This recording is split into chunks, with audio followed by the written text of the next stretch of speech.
उत्तर प्रदेश की 25 बड़ी खबर। बहुजन समाज पार्टी की सुप्रीमो मायावती ने यह पूरी तरह साफ कर दिया है कि उनकी पार्टी आगामी चुनावों में किसी भी गठबंधन का हिस्सा नहीं बनेगी। मायावती का मानना है कि गठबंधन करने से बसपा का मूल वोट बैंक दूसरी पार्टियों की ओर खिसक जाता है, जिससे पार्टी को लंबी अवधि में नुकसान होता है। इस बार उन्होंने गठबंधन में 50% पद युवाओं को देने का ऐतिहासिक फैसला लिया है, ताकि पार्टी में नए जोश और नई सोच शामिल हो। वह लगातार लखनऊ में पार्टी पदाधिकारी के साथ बैठक कर रही हैं और उन्हें गांव-गांव जाकर केडर कैंप लगाने के निर्देश दे रही हैं। मायावती का मुख्य ध्यान अपने पुराने दलित मुसलमान समीकरण को फिर से जीवित करने पर है, जो पिछले चुनावों में बिखर गया था। वह सोशल मीडिया के जरिए भी काफी सक्रिय हो गई है और सरकार की नीतियों के साथ साथ सपा की कार्यप्रणाली पर भी तीखा पहर कर रही है। बसपा अब उन क्षेत्रों पर ज्यादा ध्यान दे रही है जहां दलित आबादी नियंत्रित भूमि में है और वहां स्थानीय प्रभावशाली नेताओं को पार्टी से जोड़ा जा रहा है।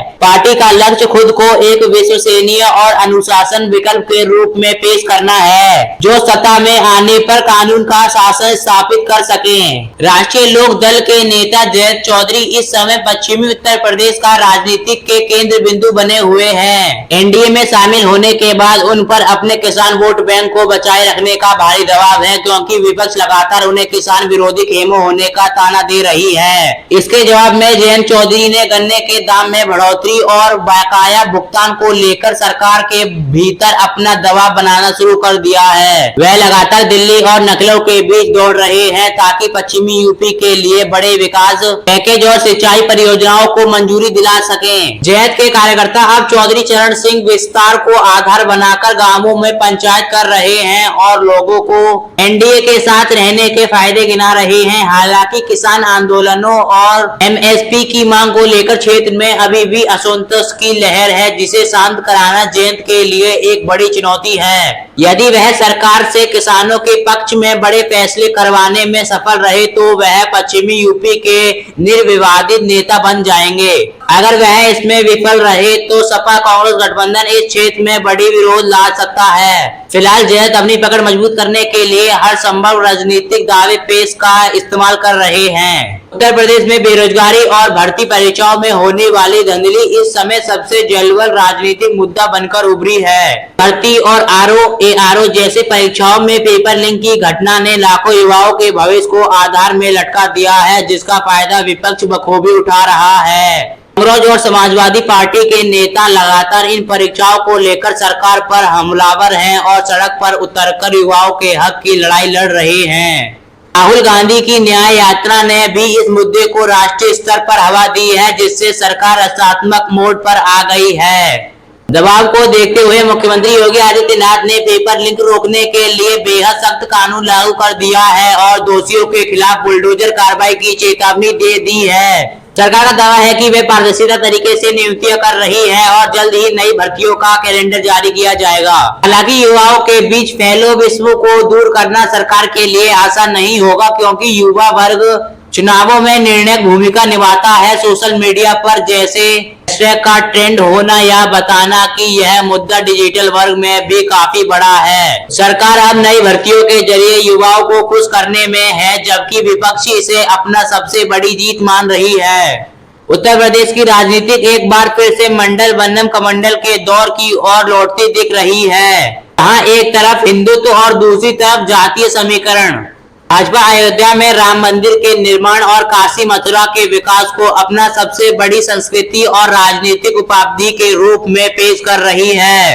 तर्क है कि भाजपा ने हिंदुओं को उनका खोया हुआ सम्मान दिलाया है और प्रदेश को दंगा मुक्त बनाया है। इसके विपरीत समाजवादी पार्टी और कांग्रेस जनगणना की मांग को लेकर एक बड़ा मोर्चा खोल चुके हैं, जिसका उद्देश्य पिछली जातियों को गोलाबंद करना है। विपक्ष का तर्क है, जब तक जातियों की सही संख्या पता नहीं चलती तब तक उन्हें आरक्षण और योजनाओं का उच्च लाभ नहीं मिल पाएगा। यह मुद्दा विशेष रूप से ग्रामीण इलाकों में काफी प्रभाव डाल रहा है, जहां छोटी और मंझोली जाति अपनी राजनीतिक हिस्सेदारी की तलाश में है। इन जातीय कार्ड को काउंटर करने के लिए हिंदू एकता की बात कर रही है और दलित पिछड़ों के लिए अलग से कल्याणकारी योजना चला रही है। यह देखना दिलचस्प होगा कि 2027 में जनता धर्म के नाम पर वोट देगी या अपनी जातीय पहचान के अधिकारों के आधार पर। तो खेमो अपनी अपनी विचारधारा को लेकर जनता के बीच जोरों शोरों से प्रचार कर रहे हैं। योगी सरकार की बुलडोजर नीति न केवल उत्तर प्रदेश में बल्कि पूरे देश में राजनीतिक ब्रांड बन चुकी है, जिसे भाजपा अपनी सबसे बड़ी खूबी मानती है। सरकार का दावा है कि माफियाओं की अवैध संपत्ति पर बुलडोजर चलाकर वहां गरीबों के लिए घर बनाए जा रहे हैं, जिससे जनता में सुरक्षा का भाव पैदा हुआ है। मुख्यमंत्री हर मंच में संदेश देते हैं कि अपराधी या तो जेल के अंदर होंगे या देश छोड़कर भाग जाएंगे, जिसने उन्हें बुलडोजर बाबा की लोकप्रिय पहचान दी है। हालांकि विपक्ष इन मंडल को लोकतंत्र की हत्या और प्रतिशोध की राजनीति बताता है, जहां बिना अदालती कार्रवाई के घर गिराए जा रहे हैं। मानवाधिकार संगठनों ने भी कई बार इस पर सवाल उठाया है, लेकिन सरकार का तर्क है कि त्वरित न्याय के लिए यह जरूरी है। इस मुद्दे ने शहरी और मध्य वर्ग के बीच भाजपा की लोकप्रियता को काफी बढ़ाया है, जो शांति और व्यवस्था को सबसे ऊपर रखते हैं। चुनाव में भाजपा इन मंडलों को आधार बनाकर वोट मांगेगी कि उनकी शासन में महिलाएं सुरक्षित हैं और गुंडागर्दी खत्म हो गई है। वहीं विपक्ष इन मामलों को उजागर कर रही है, जहां बुलडोजर का गलत इस्तेमाल होता है ताकि सरकार की छवि को नुकसान पहुंचाया जा सके। यह नीति आने वाले चुनावों में एक बहुत बड़ा भावनात्मक और राजनीतिक हथियार साबित होने वाली है।